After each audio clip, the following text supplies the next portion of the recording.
Time flies, it's week 4 already. I'm Julian Keith and this is UOW Update. We've all seen the fun had at the recent garden party, but there's more to the story. There are student claims of overcrowding, overselling of tickets and safety concerns. We've spent some time trying to get to the bottom of it.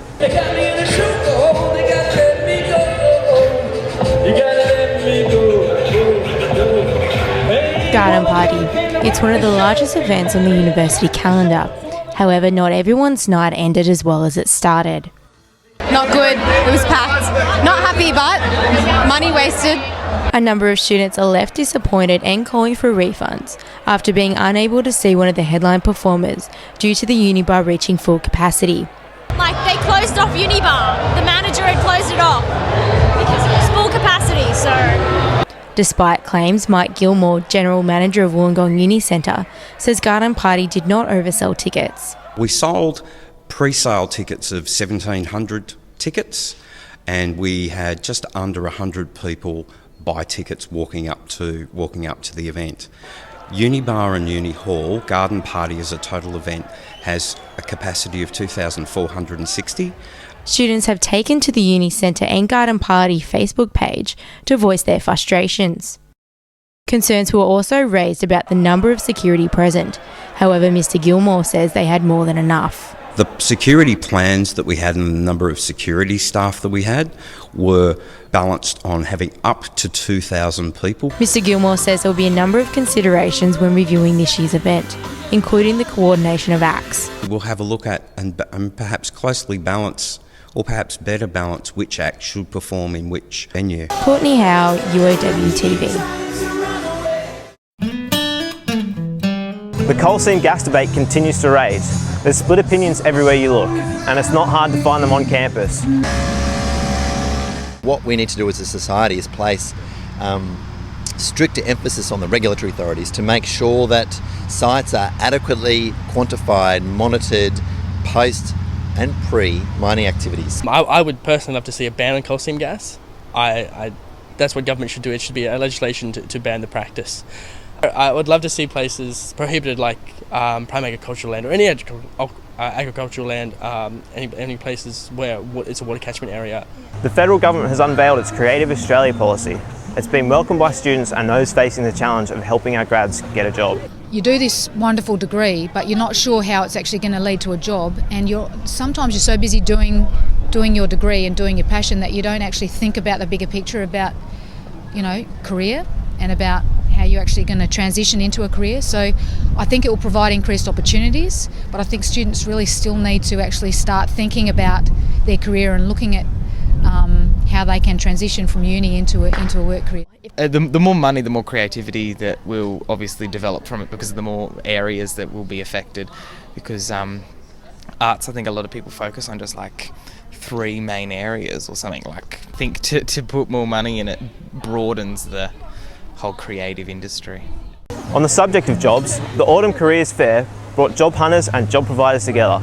It's always a good mix, as Michael Liu reports. Welcome to the annual Autumn Careers Fair at the University of Wollongong, where over 47 leading global and Australian employers come and make their dreams of diligent UOW students become a reality. Would you please introduce yourself to us, please? Yeah, morning Michael. My name's Lieutenant Ben Robinson. I'm a weapons electrical engineer in the Navy, and today we're out here at Wollongong, obviously providing information to the students about different career opportunities within the Defence Force. What we're looking for today, obviously we're looking for students who show leadership potential, want to get out there, represent their country. We provide career advice for students, all the way from helping them figure out what they want to do with their lives to actually accepting a job and everything in between. I'm Jackie and I work for the Department of Infrastructure and Transport. I went to University of Wollongong myself and went into the graduate program, and I'm here to try convince other people to do the same.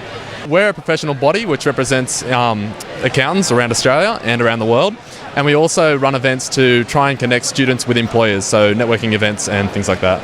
TBH has a culture in which the people are basically a family in there. Okay, so we don't assess people not only on their grades, but their ability to adapt with our existing personnel in the company. It's very important to decide what you're going to do later on, but at the same time, it's not as restricting as actually going out and choosing a career. It's just good to go and have a look at your options. It's great to just see the big names that are out there and what's the different industries, who the big names are in each industry, and just be able to approach them and see which people are open to sponsorship and which aren't.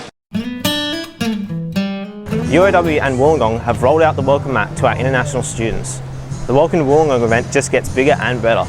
Mige, Yalanga Yalanga. Welcome to country and welcome to land. Hi, we're at the Duckpond Lawn for Welcome to Wollongong. It's a chance for international students and staff to get a taste of the Wollongong culture. What's your first impression of Wollongong? I think Wollongong is beautiful. The weather is pretty good. Friendly. Pretty good for surfing and stuff too. I can find anything here from all over the world, so it's nice. What are you looking forward to the most about your time here in Wollongong? Most the study, because I'm studying in Wollongong University. The beach, of course. This is called Bakwan, but in some other place in Indonesia it's also called Bala-Bala. So it was like typical vegetables fritter, you know that? Yeah, just taste it. Alright. And you can dip in the sauce. It's sweet sauce and this is spicy sauce. Alright, how does it taste? Good! I hope you enjoy your stay in Wollongong and more specifically your opportunity to study at the University of Wollongong. And finally, we marked the United Nations declared Happiness Day last Wednesday, and it's inspired this week's On the Spot. Our team has been out and about. Did they catch you?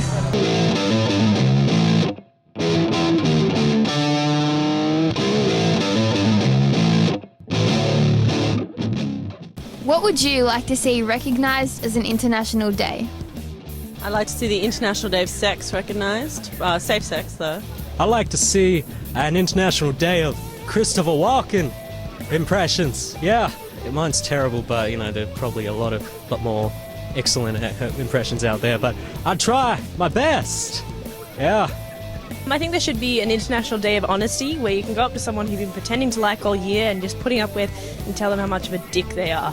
Well, I'd like to see an International Day of Chocolate, unless you're lactose intolerant, in which case I'm really sorry for you. Definitely go for International Siesta Day, but in going away from the traditional siesta, it would last the entire day, not just 20 minutes in the middle of the afternoon, because that's just ridiculous and it's deprivation of sleep, cruelty to the living race, really. I'm glad you asked that question.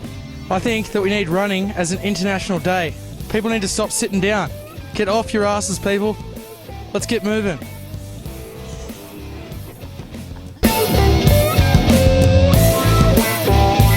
That's our update. I'm Julian Key. Have a good week and a safe long weekend.